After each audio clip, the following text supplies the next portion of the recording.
Oh itu diikutin beneran astagfirullah gitu. Iya diikutin sama kuntilanaknya. Berarti Islam dia ya. Ustazah kali dulu.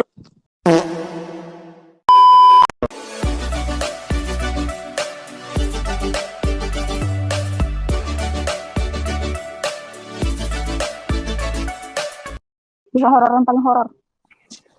Kita ngejiko dulu nggak sih? Dina duluan Dina. Malam-malam cosplay jadi avatar. Kalau aku Jetstar. Anjay. Hostnya Terus ini mau lagi nongkrong di Gigi Saron. Halo, perkenalkan. Kumakaraan. Hiu. Malam-malam ketemu alien. Kenalin aku Molen. Halo. Gisi. Jalan-jalan ke Bekasi. Halo, aku Cisi. Halo. Sih. Aku blonde. Malam-malam cari pacar baru. Halo, aku Shizu. Halo, Cisi. Nih dengerin ya. Serem nggak bang? Serem nggak? Ya dengerin aja. Nanti menurut kalian serem atau enggak? Jadi pernah satu malam kayak gue kan nongkrong depan rumah. Nah sambil scroll TikTok sambil ngopi kan. Pokoknya itu udah di jam berapa ya? Pokoknya jam 1 lewat lah gitu. Di situ di depan rumah sendiri kan. Nah di samping rumah gue tuh ada kayak rak piring. Jadi kalau piring-piring yang nggak kepake, entah itu pokoknya barang-barang yang nggak kepake disimpan di situ di pinggir. Di situ posisinya kan lagi scroll TikTok kan sambil volume gede. Tiba-tiba ada suara kayak orang berantem di dapur. Ngerti nggak? Gimana sih kalau orang berantem dalam dapur kayak prang tong gitu. Di apa sih? Di pause dulu ya TikToknya kayak ngedengerin dulu nih. Ngedengerin terus kayak buka pintu rumah. Sambil lihat kanan kiri gitu. Pokoknya semakin kedengeran suara berantem itu. Terus. Ya terus gue lari di dalam rumah lah. Kok nggak lu cek dulu, Bang? Ya di situ udah soalnya sepi juga. Tapi setelah lu masuk lagi, suaranya masih kedengeran nggak, Bang? Enggak ada. Aku mau cerita boleh nggak? Boleh. Ini tentang di gunung. Oke. Jadi awalnya itu gue sama teman-teman bertujuh orang kali. Nah itu mau nggak sih, lebih tepatnya ke suatu camp. Nah itu di tempat campnya itu ada tenda gue sama teman-teman dan ada tenda yang lain lah, pendaki lain. Nah selanjutnya pas udah jam 12 ke atas atau jam 11-an itu tiba-tiba ada bunyi kayak, tau nggak sih kayak orang hajatan gitu. Banget. Ya kayak bunyi alat musik kayak pokoknya hajatan berisik gitu. Padahal itu di sana itu cuman tenda aku sama tenda orang yang ngedaki gitu. Nah terus juga tiba-tiba teman gue ini nyeletuk lah kayak gini, awas itu ntar diambil dibawa kunti. Tiba-tiba ada suara cewek ketawa bener-bener ketawa. Itu gara-gara teman gue itu frontal banget sih, kayak awas ntar diculik kayak gitu. Emang omongannya anjay banget. Intinya jangan frontal di tempat yang nggak hanya di tempat itu. Jadi kalau kita keluar tuh ini jangan frontal, mau dimanapun itu. Jadi nggak hanya di gunung saja. Betul. Harus Jiko dulu ya. Harus wajib. Oke. Dijilat Jokowi sambil makan bakpia. Halo, salam kenal, aku Rivia. Halo. Gitu. Jadi ini ceritain cerita horor ya. Iya. Sebenarnya itu nggak terlalu horor sih. Apa tuh? Cuman nggak tahu ya horor atau enggak. Cuman gue pernah kejadian pas. Jadi kan gue waktu SMA itu gabung sama ekskul PMR. Dan ekskul gue itu setiap setahun sekali selalu diminta untuk jadi tim medis di acara. Jadi kalau di BTW gue dari Bandung, jadi di Bandung itu kalau SMA dulu ada ospek yang camping 3 hari gitu. Nah jadi SMA gue itu setiap tahun selalu ada camping dan minta PMR jadi tim medis. Nah posisinya gue waktu itu udah bisa dipanggil untuk jadi tim medis di acara ospek. Jadi gue ikut tuh acara itu, acara ospek itu, dan jadi salah satu tim medis lah. Nah, di malam terakhir, malam kedua, salah satu teman gue itu ada yang memang katanya sih sensitif. Jadi pas malam itu tuh pokoknya dia ngerasain beberapa hal yang nggak mengenakan lah. Dia ngerasa kayak dilihatin tuh sama orang, padahal nggak ada orang lain gitu. Terus dia kan pakai kerudung, sampai di satu sisi dia pakai kerudung, tapi kita tuh ngerasa kerudung dia tiba-tiba ngembang gitu. Ngembang kayak maksudnya rambut dia itu kayak makin panjang gitu loh, makin tebel. Kan gak percaya ya awalnya. Emang bisa makin panjang gitu. Nah iya, gue juga gak percaya sebenarnya awalnya. Cuman dia tuh nggak kayak makin panjang, pokoknya si kerudungnya ini sebenarnya gue tuh tahu dia itu rambutnya tipis karena kebetulan teman dekat gue dan dia itu punya penyakit lah yang bikin rambut dia jadi rontok, hampir gundul gitu. Cuman nggak tahu pada malam itu tuh kerudung dia tuh kayak tebel gitu tuh rambutnya sampai keluar dari kerudung gitu loh. Kan tahu nggak sih kalau cewek pakai kerudung yang apa ya, gue nggak tahu sih nama kerudungnya apa, pokoknya yang kalau nggak pakai ciput dia tuh kayak keluar rambutnya kelihatan Pasmina. kayak gitu. Oh, kan nggak Ya pasmina ya, gue nggak tahu deh namanya apa. Ya pasti. Nah, jadi malam itu tuh kayak banyak banget rambut yang keluar nonjol gitu dari kepala dia. Kita tuh kayak, kok nih anak jadi makin banyak gitu rambutnya. Terus lama-kelamaan dia tuh selalu ngerasa gatel si kepalanya. Sampai dia semalaman itu tuh kayaknya ada di 2 jam lebih, dia tuh cabut-cabutin rambut terus dari dalam kerudungnya, dan itu tuh benar-benar kecabut terus gitu. Dan banyak. Nah, terus di waktu itu tuh selain ada tim medis, ada juga kayak tim silat merah, apa ya, gue lupa namanya, merpati putih. Jadi tim silat merpati putih ini tuh kayak nggak tahu ya, guru-guru kayak ngundang mereka buat jadi penjaga lah, kita bilang. Panggil lah sama kita si merpati putih ini, buat ditanya, buat kita ngasih tahu bahwa ada tim kita yang kayak kemasukan lah mungkin ya, karena kan kita nggak tahu. Terus ternyata benar dia itu kemasukan. Jadi pas rambutnya diambil sama si tim merpati putih ini, terus coba dibakar, ternyata nggak bisa dibakar, jadi nggak kebakar rambutnya gitu. Ternyata pas ternyata pas dilihat-lihat lama-kelamaan dia itu ternyata udah ketempelan sama penunggu sana lah gitu. Jadi ternyata rambut yang selama ini tumbuh itu bukan rambut dia, tapi rambut yang nempel di badan dia. Ya udah deh, jadi semalaman itu dia ya jadi pokoknya semalaman itu tuh dia nggak bisa tenang tidur karena rambut dia tuh gatal terus dan tumbuh terus. Jadi dia pengen cabut terus kan. Nah, terus si orang merpati putih ini bilang tuh rambutnya jadi cabut terus, katanya pokoknya nanti kenapa-napa. Jadi semalaman itu gua sama teman gua satu lagi itu megangin tangan dia biar dia nggak mau nyabut tangan dia sama sekali gitu. Nggak mau nyabut rambut, sorry. Jadi biar nggak mau nyabut rambutnya sama sekali. Soalnya si orang merpati putih ini bilang intinya pas besok mau pulang pasti bakal sembuh gitu. Alias si setan ini walaupun nempel dia nggak akan ikut karena dia ada area batasnya gitu kata mereka. Ya udah deh, kita pegangin tuh seharian semalaman tangannya biar dia nggak nyabut-nyabutin ya. Dia teriak-teriak sih kayak gatel, nangis-nangis gitu, gak kuat, rambutnya pengen dicabut terus rambutnya. Mau gimana lagi kan? Jadi gue sama temen gue megang terus tangannya. Ya udah deh sampai besok pagi pas mau pulang, ternyata benar pas udah keluar dari area sana dia tenang lagi, baru bisa tidur. Dan rambutnya balik lagi kayak biasa. Itu Berarti sih dia ceritanya. habis melakukan sesuatu nggak sih sampai dia bisa ketempelan sebelum itu tuh? Enggak sih, enggak. Soalnya dia kerjanya bareng gua dan memang dia salah satu anak yang sensitif sih, suka kesurupan juga di sekolah. Jadi kayak mereka bilang sih pertahanannya lemah ya, jadi gampang dimasukin. Nah, kebetulan waktu itu karena malam itu tuh kondisi kan udah malam kedua ya, dimana gua sama teman gue ini sebagai tim medis kan memang banyak yang sakit gitu lah, minta tolong diobatin lah, dikasih obat dan lain-lain gitu. Memang kondisi udah capek juga, jadi ya udah lemah sih fisik sama mental, jadi saya lebih rentan. Jadi ternyata selama itu dia dimasukin aja, ada yang suka sama dia ternyata. Tapi sayangnya si setan ini nggak bisa ngikutin sampai luar, makanya si orang merpati putih ini juga bilang aman aja, nanti juga pas sudah selesai acara nggak akan diikutin lagi karena hantu yang suka sama dia ini ternyata lemah lah bisa dibilang, jadi nggak akan ngikutin terus. Gitu. Udah sih guys, gitu aja ceritanya. Terima kasih. Serem banget ya. Merpati putih ini tadi apa ya? Kok sakit?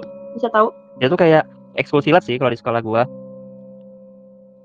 Tapi dia tuh silat-silat yang pakai tenaga dalam gitu deh. Gue juga nggak ngerti sebenarnya. Cuman ya itu, gue juga awalnya nggak percaya sih sama hal-hal kayak gitu. Cuman pas ada kejadian kayak gitu gue percaya. Tapi gue bukan berarti mempercayai banget ya. Tapi ya, oh ya udah emang ada gitu. Di posisi lu yang waktu megangin temen lu mikir gimana, Bang? Dibilang panik, dibilang panik. atau Udah. Enggak sih, dibilang panik enggak juga panik karena ya udah kepalang setanan kan, mau panik juga mau ngapain gitu. Dan dia juga si teman gue ini yang kemasukan, dia sering bilang pas kita temenin, intinya dia tuh semalam itu nggak berani sendiri karena dia ngerasa ada orang terus di belakang dia yang ngintipin. Dan dia ya udah ngerasa biasa aja, cuman dia ketakutannya tuh karena ada yang ngeliatin dia terus. Jadi kan itu posisinya kita tuh lagi di bukit dan di luar tenda, itu ngerasa kayak ada yang ngeliatin terus dari balik pohon yang di belakang kita gitu. kayak ada yang ngintip. Serem Padahal banget. udah ada alatnya dia. Kalau lu sendiri pernah kerasukan nggak bang? Gara-gara temenan sama yang gitu-gitu, yang Enggak sensitif. sih, nggak pernah sih, alhamdulillah aman. Makaran itu pasti banyak ya. Ya udah Neng, gue mau cerita ya. Jadi bahkan pernah asrama. Terus kebetulan gue angkatan pertama kan di asrama itu, di sekolah itu. Nah, itu lagi kelas 3 pokoknya. Kelas 3 SMA. Kan karena gue angkatan pertama, jadi gedungnya kayak belum pada jadi kan. Nah, di asrama itu gedungnya kamar-kamar itu udah pada penuh. Jadi kamar angkatan kita itu dipindahin ke gedung sekolah.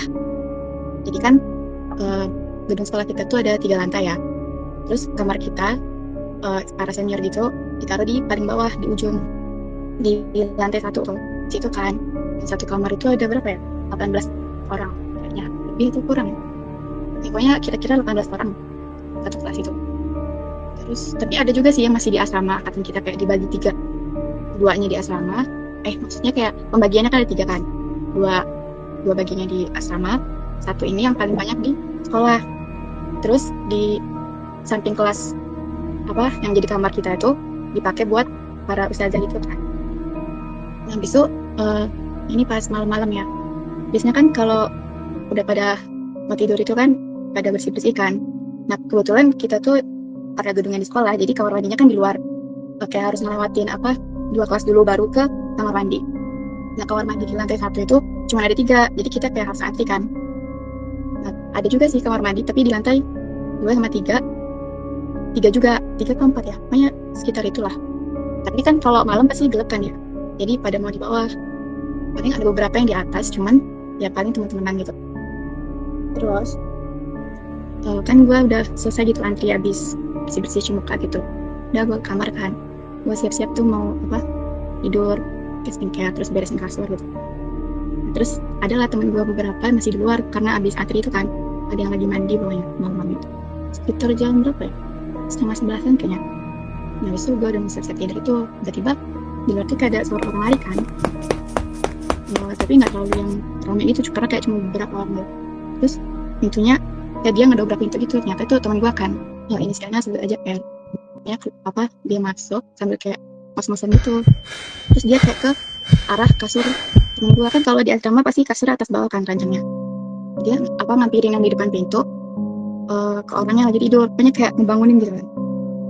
Terus gue kayak sih dia ini ngapain gitu kan. Yalah teman-teman gue juga yang udah pada tidur kan, jadi kayak langsung di gitu, yang berisik gitu.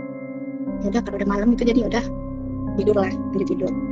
Nah besoknya baru dia tuh cerita kalau semalam itu kan dia lagi mandi, terus ini ada temennya kan kayak ngetok gitu masih lama nggak gitu, ntar lagi gitu. Serem, takut. Serem juga. Yang ngetok itu temennya ngetok, terus masih lama nggak, ntar lagi ya, sabar ya gitu. Dia buru-buru kan.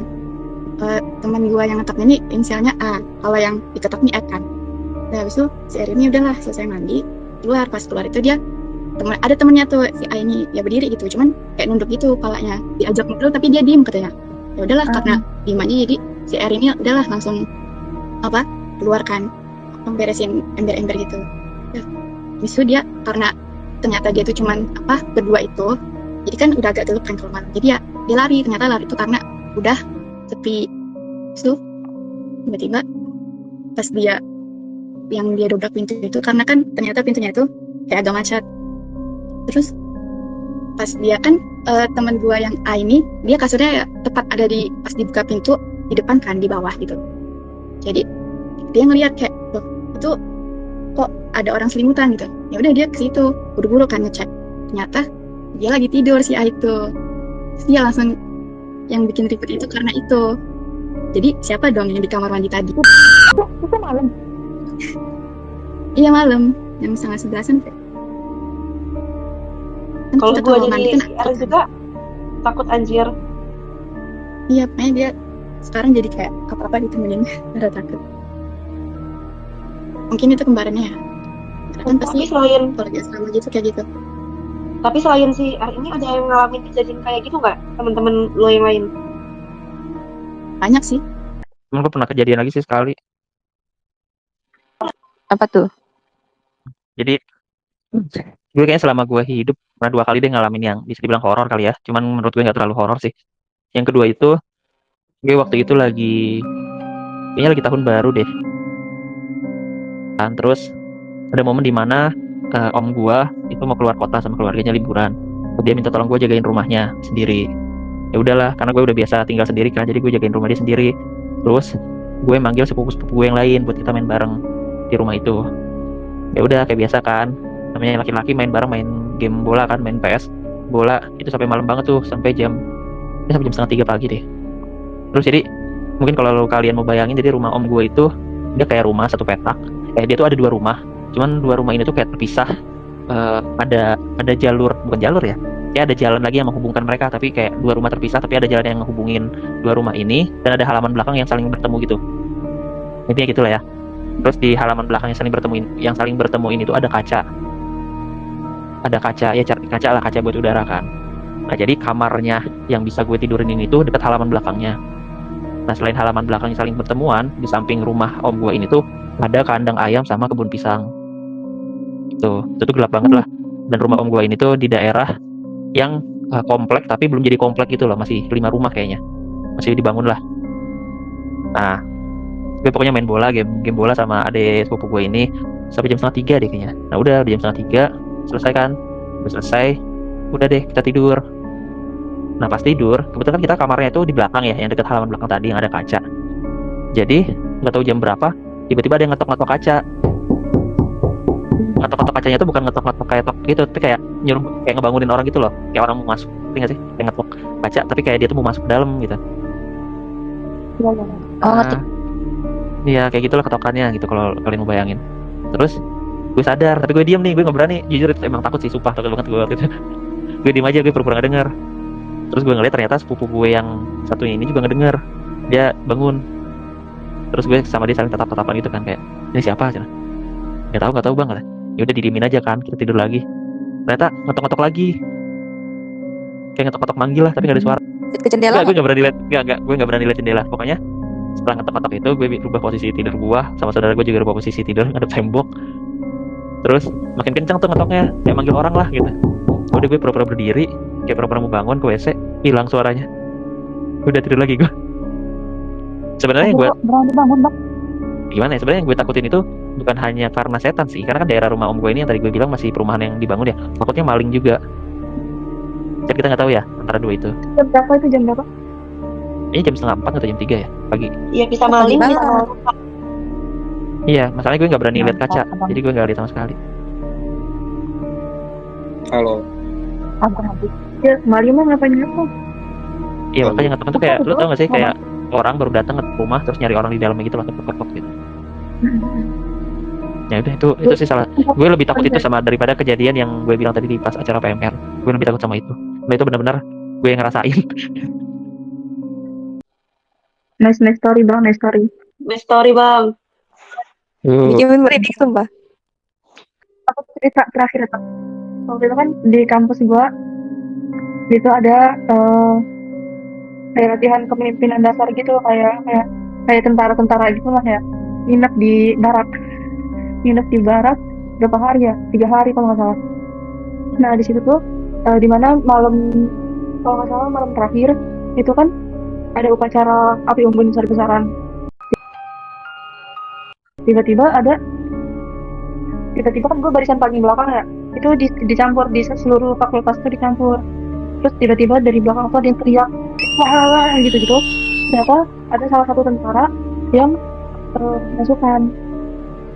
Nah habis itu tepat banget di tentara itu di belakang, jarak 5 meter dari aku yang pokoknya.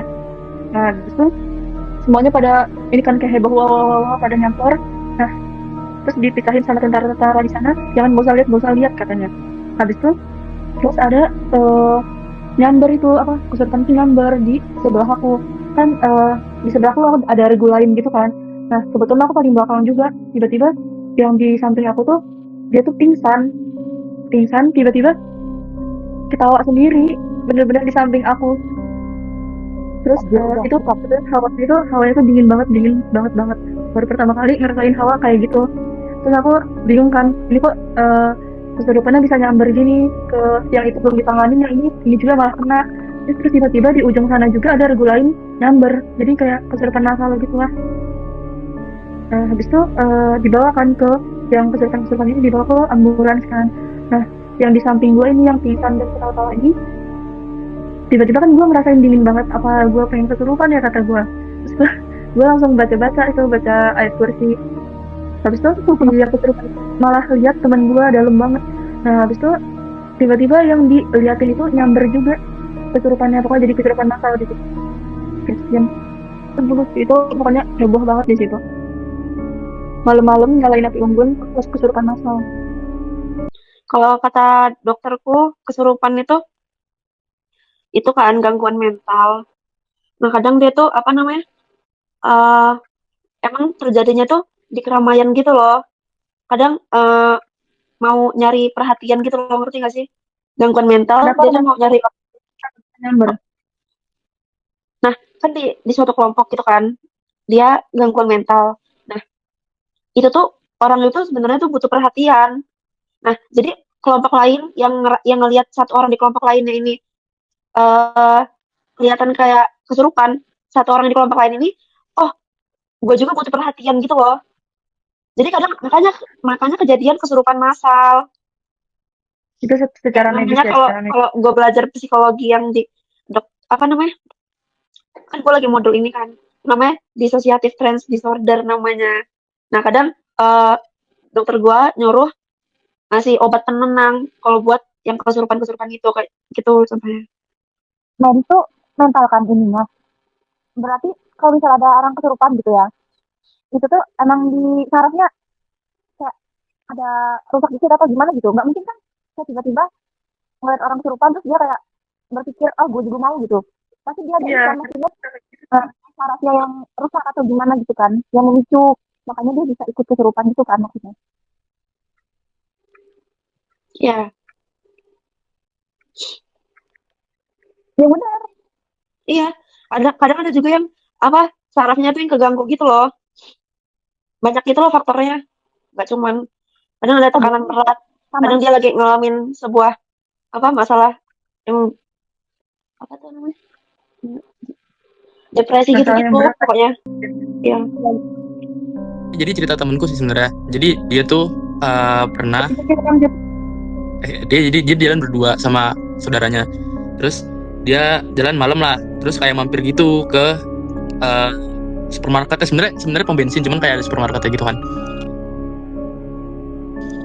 Terus yang turun jadi satu orang doang nih, temenku satu lagi di mobil. Terus tiba-tiba ada yang ngetok kacanya kan. Nah, dia tengok dong, pas dia tengok awalnya nggak ada, terus diketok lagi baru ada kuntilanak. Efek dong kalau kaget ya, astagfirullah gitu kan. Nah, terus diikutin sama kuntilanaknya kayak astagfirullah gitu. Terus dia pingsan. Sebenarnya gitu doang ceritanya, cuman kayak funny aja kalau misalkan dia tadinya ngomong kasar. Kalau dia ngomong kasar mungkin diikutinnya ngomong kasar juga gitu. Oh itu diikutin beneran astagfirullah gitu? Iya, diikutin sama kuntilanaknya.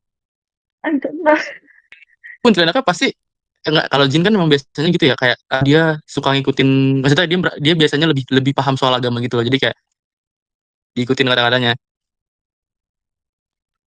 Berarti Islam dia ya? Ustazah kali dulu.